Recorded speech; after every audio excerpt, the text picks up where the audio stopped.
Being able to recover well starts from having a good foundation. One, your nutrition. Two, recovery work with relation to mobility.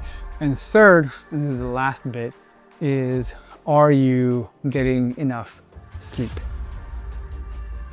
Let's talk recovery. When it comes to the physical aspect of things, a lot of times, at least I've observed, there's this misnomer. When it comes to recovery, we gotta focus on stretching. Stretching is good.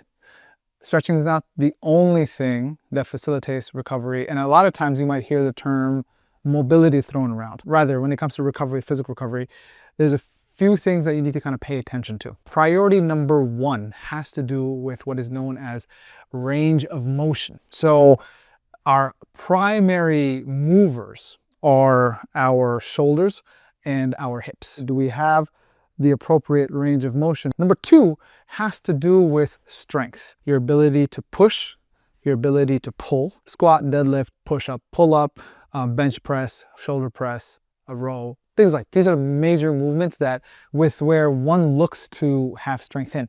Now, it's not so much how much you can lift, how much you can move, but whether or not you are strong. Short range, long range, do you have strength in either of these positions? Let's say you're a side mount bottom, right? You're defending against attacks and suddenly you feel like, oh, I got no strength here.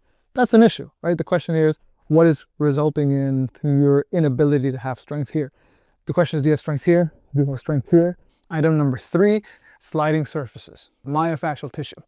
So our bodies are made up of muscles, tendons, ligaments, skin, bones, and everything that kind of connects all that and holds that together is myofascial tissue. Now, myofascial tissue is something that will essentially form and tighten around that, which is the norm or the typical for you. So if you spend a lot of time in a seated position, then that's what the myofascial tissue is gonna be focused around.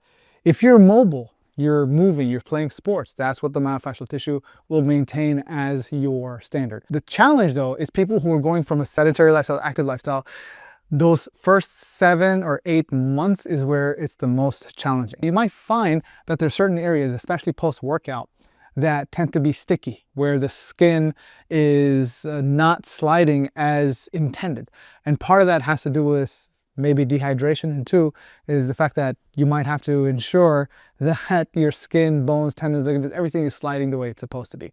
Now, there's different ways about going about this. Any kind of positive or negative pressure facilitates recovery. Positive pressure, massaging, lacrosse ball, foam roller. And when it comes to negative pressure, cupping is probably the most common and most effective. There's dry cupping, there's wet cupping. So it's a question of what is your preferred method. Blood flow is one of the things that helps in recovery.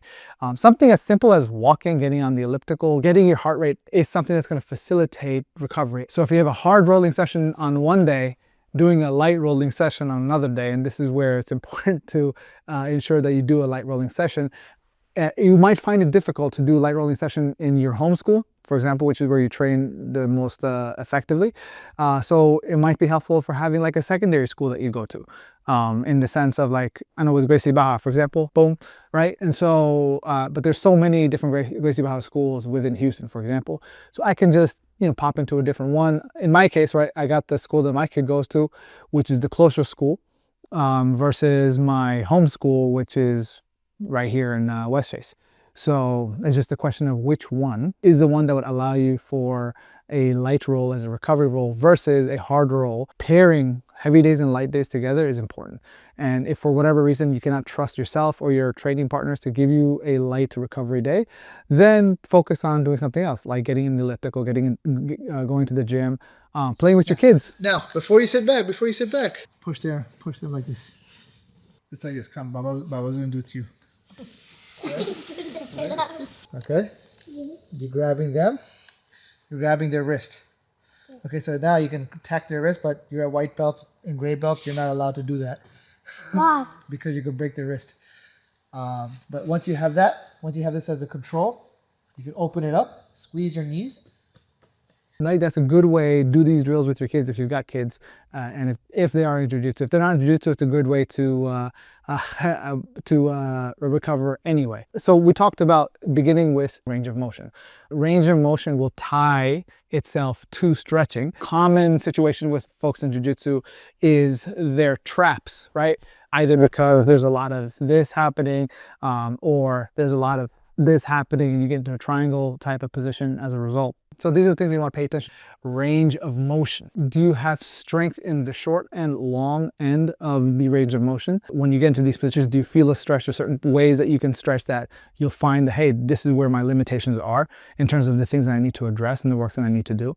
And ultimately, there's the stretching aspect, but stretching not just so much of elongating the muscle, but also getting the joints in the extended positions that allow you to do well and protect yourself in jiu-jitsu. And ultimately, there's a sense of recovery, right, from this general recovery, but then there's also the work that you put in to protect yourself. And this goes back to the 4 major movements that one does in strength training, right? Movement number 1 is push and pull.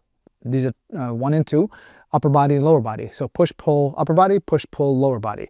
Are you meeting certain standards? Basic strength standards that I had advised everyone aim to do with relation to whatever your lean body mass is. Work towards getting to 2 times that deadlift, 1.5 times that squat, 1.25 times that bench press, and 1x whatever is for your lean body mass to be able to row that, or at least pull up with your own body weight. It would be ideal to be able to do at least 3 to 5, but at minimum 1, right? That way, once if you can do 1, you can do 3. And if you can do 3, you can build to 5. And if you can do 5, you can work towards real reps. Being able to do these movements is something that would set the foundation for you to be able to be strong in whatever sport or activity you're doing, and especially in jiu-jitsu. Now, it's not the scope of Ramadan to be able to achieve that, but I would say something that you can put your sights on post Ramadan. And that's with relation to strength, with relation to mobility. Think about your basic joints. You should have the appropriate range of motion. Being able to recover well starts from having a good foundation. If you don't have a foundation, then your focus is to work towards building that foundation. If you do have that foundation, it's going to come down to 1, your nutrition, 2, your recovery work with relation to mobility, and 3rd, and this is the last bit, is are you getting enough sleep? A big part of recovery is reducing cortisol. Part of that is if you are somebody who's engaged in vices such as alcohol and things like that, work towards cutting it out. When it comes to caffeine, minimize it, or at least don't go beyond your daily recommended intake.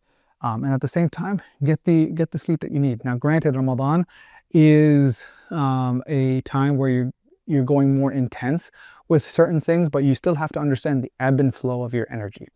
And so ensuring that you're getting the appropriate sleep when you need. For example, the last 10 nights are going to be coming up, right? If they're not already here when in the time that you're watching this video.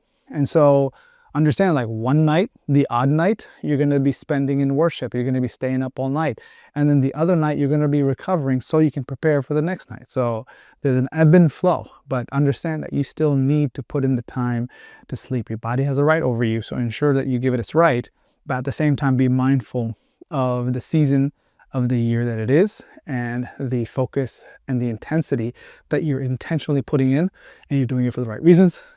I hope this was helpful. If you have any questions, let me know down in the comments below. I'll see you soon.